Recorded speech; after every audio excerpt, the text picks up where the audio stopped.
Abbas'ın Euro Milleti Diyarbakır'ı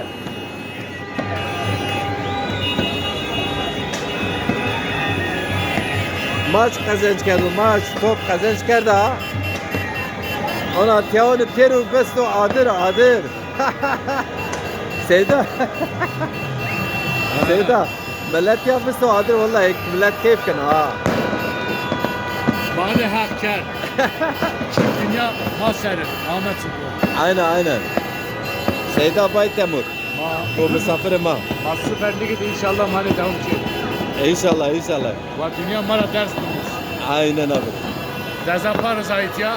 En hayır bereket Dezaparo. En hayır bereket de zaparo aynen. Genel başkan ma Ali Demirel en sarumiyet ya. Büro kerda Ahmet Spor bir şampiyon. Aynen. En bereket yiyor. Vallahi. Bu herca keru tarih keru müj. Diğer keru duman ha. Oha. Euro atonu meşte herhalde Diyarbakır Spor ona keyif gelir.